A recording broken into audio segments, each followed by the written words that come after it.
कि आप खैरियत से होंगे और हमारी दुआ है कि आप हमेशा खुश रहें, हंसते और मुस्कुराते रहें और इसी तरह में अपना प्यार दिखाते रहें। बिल्कुल जी, मेरा नाम मौसम है। मैं हूँ तारिक महमूद। मेरा नाम मोहम्मद यूसुफ। तो आज हम जिस वीडियो पर रिएक्ट करने जा रहे हैं, वीडियो का टाइटल है quad countries will launch satellite security initiative against China, China biggest nightmare. Video देखते हैं और अपना बयान करते हैं। कौन करते हैं? 1 2 3। नमस्कार नहीं, welcome you all world affair. जहाँ प्रशांत धवन। नाउ रिसेंटली आपने ऐसे आर्टिकल पढ़े होंगे, ये मत कहा करो कि नहीं पढ़े थे। I don't want to be alone man, I just want all of us to read it together. So तो यहाँ पर आप देख पाओगे द जापान टाइम्स का आर्टिकल है। ये लोग कह रहे हैं कि क्वाड मेंबर्स लॉन्च करने वाले हैं एक ट्रैकिंग सिस्टम जिससे हम मॉनिटर करेंगे इलीगल फिशिंग को बाय चाइना। अब हालांकि यहाँ पर लिखा है कि सिर्फ फिशिंग बोट्स के लिए ये ट्रैकिंग सिस्टम बनेगा, मगर मोस्ट प्रोबेबली इसको फ्यूचर में हम मिलिट्री पॉइंट ऑफ व्यू से भी यूज कर सकते हैं। इसको Indian media, Japanese media, American media हर जगह कवर किया जा रहा है, क्योंकि पहली बार हम देख रहे हैं कि क्वाड कोई जेन्युइन कंक्रीट स्टेप उठा रहा है अगेंस्ट चाइना, चाइना के इन्फ्लुएंस को रोकने के लिए in the Indo Pacific region. अब ये जो न्यूज है ये बिल्कुल क्वाड समिट से पहले आई। आपको पता होगा कुछ ही दिनों में भारत के पीएम जाएंगे जापान में क्वाड समिट होगा। और मैं आपको एक इंटरेस्टिंग बात बताता हूं, जापान ने एक बहुत ही सुंदर वेबसाइट भी लॉन्च करी है क्वाड समिट के लिए। जापान एक्चुअली पहला कंट्री है जिसने ऐसा किया है। ये वेबसाइट मैं आपको दिखाना चाहता हूं। तो यहाँ पर आप देख पाओगे जापान की स्पेशल क्वाड वाली वेबसाइट। अब यूजुअली देखो क्या होता है, ऐसा ट्रीटमेंट दिया जाता है G20 को, G7 को, अरे जो समिट होते हैं उनके लिए अलग से एक वेबसाइट बनती है। नहीं तो यूजुअली आप देखोगे इससे पहले जब भी क्वाड के समिट हुए हैं तो यूएसए ने भी सस्ता काम किया है, चुपचाप जो सरकारी वेबसाइट थी सेक्रेटरी ऑफ स्टेट वाली, उसमें एक एडिशनल कंपोनेंट बना लिया। वहां पे लोगों को कहा कि ठीक है लिख देंगे हम सब कुछ। मगर जापान में मैं ये कहूँगा जो भी ये लोग काम करते हैं शिद्दत से करते हैं और काफ़ी अच्छी वेबसाइट उन्होंने बनाई है। इसमें पूरी हिस्ट्री दी है क्वाड की कि किस तरीके से 2004 में इसका इनिशियली गठन हुआ, फिर धीरे धीरे डेवलपमेंट्स हुई अभी, और फिर यहाँ पर वीडियोस हैं, फोटोज हैं, बहुत डीप एनालिसिस कर रखा है कि क्वाड का विजन क्या है इंडो पैसिफिक को लेकर and why quad is so important. और इस बार का क्वाड समिट बहुत ही स्पेशल होगा क्योंकि आई इन द स्काई जो है, आसमान में क्वाड की जो अब आंखें हैं ये फॉर्मली स्टार्ट हो जाएंगी और ये आंखें प्राइमरली नजर रखेगी चाइनीज इलीगल फिशिंग पर in the Indo Pacific. Now ये सब कैसे किया जाएगा डिस्कस करते हैं इस टॉपिक को। मगर आगे बढ़ने से पहले आपसे एक क्वेश्चन पूछूंगा। प्रश्न यहाँ पे आपसे ये है कि रिसेंटली वो कौन सा देश है जिसने ये डिसाइड किया है कि एक आदमी जितनी फॉरेन करेंसी अपने पास रख सकता है इस अमाउंट को ये लिमिट करेंगे, कम करेंगे, ताकि देश के आर्थिक हालात कुछ सुधर सके।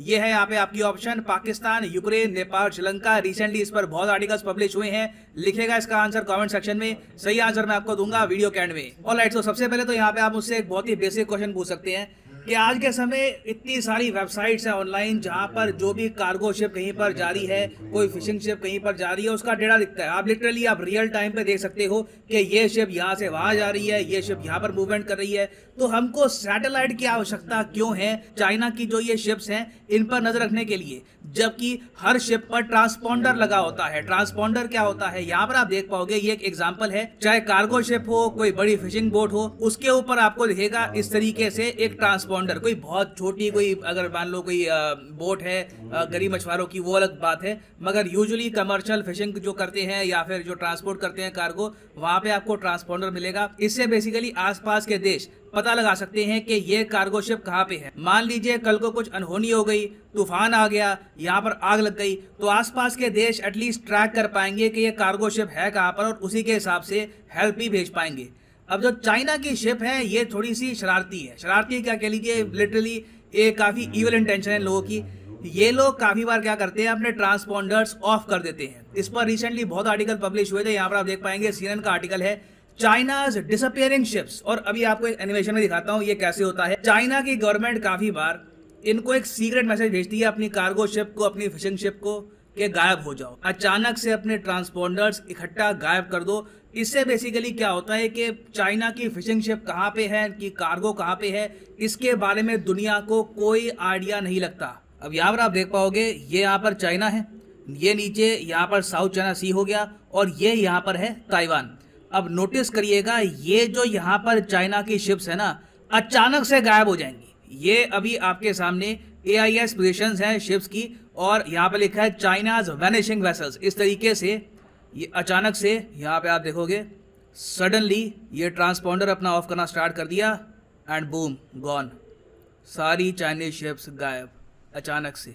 ये मैं नहीं मान सकता कि कोई कोइंसिडेंस है कि इतनी सारी इनकी जो शिप्स है अचानक से अपना ट्रांसपोंडर ऑफ कर देती है। और उसके बाद काफी बार देखा गया है कि चाइना की फिशिंग शिप इलीगल तरीके से फिलीपींस के वाटर में या फिर इंडोनेशिया के वाटर में, वियतनाम के वाटर में चली जाएंगी, यहाँ पर फिशिंग करेगी और फिर उसके बाद वापस लौट जाएंगी। और इससे देखो इन कंट्रीज को रिसोर्सेज का नुकसान होता है, एनवायरनमेंट को नुकसान होता है। और सबसे बड़ी प्रॉब्लम यह है कि काफी बार चाइना के अगेंस्ट कोई कुछ कह भी नहीं पाता क्योंकि रेडार पे कुछ डेटा किसी के पास होता नहीं है, क्योंकि चाइनीज शिप के ट्रांसपोंडर्स उस वक्त ऑफ होते हैं। तो आप ये कह सकते हैं कि ये लोग डेंजर उठाकर इलीगल फिशिंग कर रहे हैं, क्योंकि कल को अगर मान लो कि ट्रांसपोंडर ऑफ है, उसी वक्त शिप के साथ कुछ अनहोनी हो गई तो फिर वहां पे जो क्रू है, जो सेलर है, उनको कोई बचा नहीं पाएगा। मगर फिर भी ये लोग रिस्क उठाते हैं इस टाइप का इंडो पैसिफिक में, प्राइमरली साउथ चाइना सी में अपना दबदबा बनाकर रखने के लिए। तो ये जो चाइना की डिसअपीयरिंग शिप्स हैं, इन्हीं का तोड़ निकाला है क्वाड ने कि सैटेलाइट्स का यूज करो। हमारे पास दुनिया भर की अर्थ ऑब्जर्वेशन सैटेलाइट्स हैं, यूएस इंडिया ही अगर मिल जाए तो बहुत सारी सैटेलाइट्स हमारे पास हैं,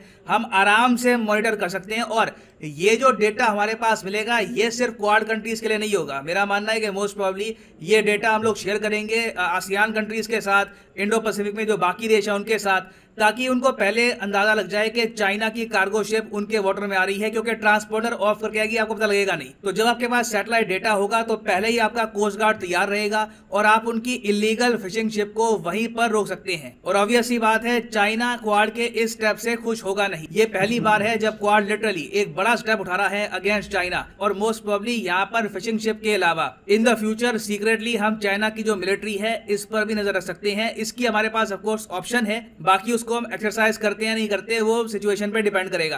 तो अभी के लिए मैं कहूंगा बहुत अच्छा इनिशिएटिव है, अ वेलकम मूव। मैं वेट कर रहा था कि कब क्वाड ऐसे कुछ स्टेप्स उठाएगा, but finally the Quad is taking shape and they are taking some strong measures against China. Now वापस आते हैं अपने प्रश्न की तरफ। प्रश्न मैंने आपसे यहाँ पे ये पूछा था कि कौन सा देश है जिसने ये कहा अपने नागरिकों को कि विदेशी करेंसी अपने पास कम रखो, पर्सनल कैपेसिटी में अपने पास विदेशी करेंसी कम रखो। तो सही उत्तर इसका है ऑप्शन डी, द कंट्री और श्रीलंका। श्रीलंका बिल्कुल डूबने की कगार पे है। इन्होंने रिसेंटली फॉरेक्स क्राइसिस को मेंटेन करने के लिए foreign currency to private holders, इसकी जो लिमिट है ये $15,000 से कम करके $10,000 कर दी है।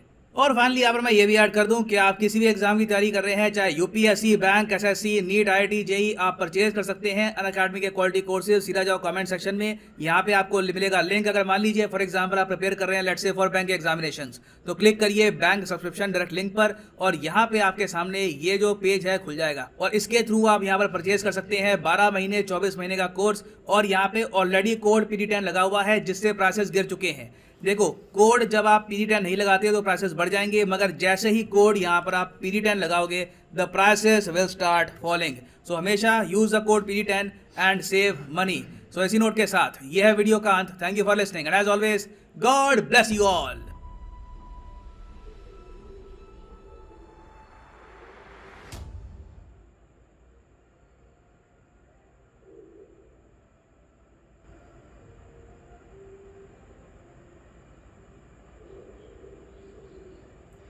चलें जी, वीडियो ख़त्म हो गया और इंटरेस्टिंग थी वीडियो। और जिस तरह चाइना बदमाशी कर रहा है ना, इसका इलाज भी वैसे ही बनता है। और पाकिस्तान के अंदर भी नहीं बदमाशी की, पाकिस्तान के अंदर एक दफ़ा और जितनी बड़ी इनकी शिपें होती है और भाई एक ही दिन में वो ना सारे की सारी मछलियाँ, और वो देखिए कितनी बड़ी शिप थी, कितने ज्यादा सैकड़ों हजारों के हिसाब से तो टैंकर थे भाई। देखा जाना जिस लिहाज से इतनी ज्यादा उनकी पब्लिक है, उनकी पूरी डिमांड पूरी फैक्ट्री- करने के लिए भी उसको हो सकता है इससे बड़े बड़े कार्गो बनाने पड़े। खुद तो करते हैं और एक्सपोर्ट भी करते हैं, कारोबार भी है ना, बाहर की कंट्री में एक्सपोर्ट करते हैं। बाहर से पकड़ी और वहां से ही वो सारा प्रोसेस करके गए उधर से मतलब भेज किसी के एक आध कंट्री को मामू नहीं बनाते, पूरी दुनिया की आंखों में ना नहीं मतलब कि उसके कंट्री के इर्द गिर्द जो समंदर है ना, हाँ वहाँ वाले ये मतलब वो हराम ज्यादा के- गरीब ममालिक है ना, हराम उनके के खाने के लिए सेहत वो ना चाइना हर वक्त तैयार रहता है। बदमाशी है ना कि किसी और के समंदर में जाके उसका हक खाना, ये तो बुरी बात है, सरासर जाती और है। देखो फिर कितना रिस्क भी लेते हैं वो जो अपना बंद कर देते वो हैं। क्या वो ट्रांसपोर्ट जब उनको लगता है कि ये निज़ाम सही, समुद्री मौसम ठीक है, हाँ। तो वो बंद कर देते होंगे। अंदाजा हो जाता है, जो इतना तजर्बाकार होते हैं लोग उनको अंदाजा तो हो ही जाता है कि फिर जब हालात खराब होते तब वो ऑन कर देते होंगे। हाँ, वो ऑन करने में कितना टाइम लगना है, ये भी तो है ना, ऑन करने में कितना टाइम लगेगा। और बाकी भाई खतरनाक है ये जो चलो कर रहे हैं, लेकिन हल अच्छा निकाला, हल अच्छा निकाला ना, हल ऐसा बनता था। और उनको पहले से सैटेलाइट के जरिए वो पिक्चर वगैरह या जो भी डाटा है वो पहले शेयर कर दिया जाएगा और वो पता चल जाएगा नहीं कि- तारक भाई, ये जो सैटेलाइट उन्होंने क्वाड वालों ने मिलकर ये बनाना है या जो इनका पहला ऊपर गया पहले उस से पर ही होंगे monetize करें? ऑलरेडी होंगे सही। स्लाइड और नए भी बनाने पड़े तो कोई नहीं, अभी इतने ज्यादा कंट्री हैं, बड़े कंट्री हैं, हाँ, उनमें तो उनको कोई बनाने में मसला कोई नहीं है। प्रॉब्लम भी नहीं है। तो ऑलरेडी मेरे ख्याल में पहले से भी सैटेलाइट होंगे, क्वाड के, हाँ, होंगे। हो सकता है। तो एक अच्छा भाई, पाकिस्तान में तो चाइना पकड़ता रहा मछलियाँ, ये तो सही बात है। वो बलोचिस्तान वालों ने काफ़ी रैलियाँ भी निकाली थी और वहाँ के इतने बड़े बड़े बेड़े आते थे और वो एक ही दिन में वो मछलियाँ पकड़ कर ले जाते थे और वह काफ़ी खराबा भी हुआ, लेकिन वो इमरान खान ने रोक दिया कि आज के बाद इधर मछलियाँ नहीं पकड़नी। तो मैं सवाल ये है कि इंडिया में भी कभी चाइना इस तरह आके मछलियाँ पकड़ कर ले गया या दिल चोरी का नहीं छुपे? मानता, जिस तरह की उनकी आर्मी है ना, मतलब कि नेवी है, मतलब जिस तरह के हथियार है समंदर के अंदर, क्या पता लगता है समंदर कौन सा छोटा सा है। ये हाँ, बात ये भी बात है, है। लेकिन इंडिया वो का जो एरिया- एहसान कंट्री है ना, मतलब कि जिसके पास इतने हथियार नहीं है, उसके साथ नहीं है, उसके छोटे एरिया के छोटे अंदर कंट्री, जाके- ताइवान हो गया, इस तरह के इलाके, फिलीपीन हो गया, फिलीपीन, हाँ जो वहाँ का जो सारा समंदर है वहाँ पर ही वो जाकर सिर्फ ना बदमाशी कर सकते हैं। हाँ बड़ी कंट्री का पाकिस्तान कोई भी जैसे नहीं छेड़ सकता। छोटे कंट्री से ही पंगा लेते हैं, बड़ों से नहीं बड़े लेते। से नहीं लेते। लेकिन हो सकता है, क्या पता है कि हाँ भाई, कुछ पता नहीं चलता, हरामी है साले हाई क्लास के। हाँ। तो ठीक है भाई, बहुत बहुत अच्छा ये स्टेप था और इनका इलाज भी यही लेकिन करता इससे था। चाइना की जरूर जलेगी भी, जिस तरह को उन्होंने हमारे ऊपर हाथ डाला है ना, मिलकर अरे जले भाई, जब दुनिया में खराबे पैदा कर रहे हैं तो जलती है तो जलने दो। अच्छा, इसका अपोजिट एक सोल्यूशन हो सकता है, अगर उनको हम बोला जाए कि हमारे समंदर से आकर पकड़ो, उसके मुतबाद हमें कोई मुआवजा दे दो। अरे उनकी खुद की इतनी शिप है, इंडिया के पास थोड़े होंगे मछुआरे, वो पकड़ता है। वो और है। उनके देख पाकिस्तान के जो लोकल मछुआरे नहीं, थोड़े- ऐसा कोई कहेगा हाँ बैल मार मुझे, बताओ। कोई भी कंट्री नहीं चाहेगा अपना नुकसान, क्या जरूरत है करवाने की। वो आएंगे और एक ही दिन में सारी जो इस इलाके की सारी मछलियां पकड़ कर ले अरे जाएंगे। साले इतने वो 2-2 किलोमीटर लंबी जाल फेंका होता उन लोगों ने सालों में। भाई वो एक्सपोर्ट भी करते हैं ना उसका गोश्त वगैरह। तो ठीक है भाई, वीडियो अच्छी थी और अपनी राय जरूर बताइएगा कि इंडिया के अंदर भी और घुस हाल भी के, अच्छा निकाला है। हाँ घुस के जो है इसने मतलब चाइना ने अच्छा, वो मछलियां बोल रहे हैं पकड़ी उसको हैं। जो आर्मी है उसको भी मॉनिटरिंग कर सकते हैं सैटेलाइट्स के जरिए। तो सही बात है, मतलब जो आप चाहे जिस लिहाज से चाहे खतरनाक है ना वो उसको इस्तेमाल कर सकते हाँ, हैं। तो ये आर्मी के लिए भी फायदा होगा ना कि चाइना हो सकता है जो जो इतनी बड़ी बड़ी शिपें हैं तो वो वैसे अगर गायब कर सकता है तो हो सकता है आर्मी वाली शिपें हैं वो भी तो गायब कर टैप सकते कर हैं। सकता है, बिल्कुल। तो ठीक है भाई, अपनी राय जरूर बताइएगा कमेंट सेक्शन में। मिलते रहेंगे एक साथ, तब तक के लिए इजाजत दें। अल्लाह हाफिज़। अल्लाह हाफिज़।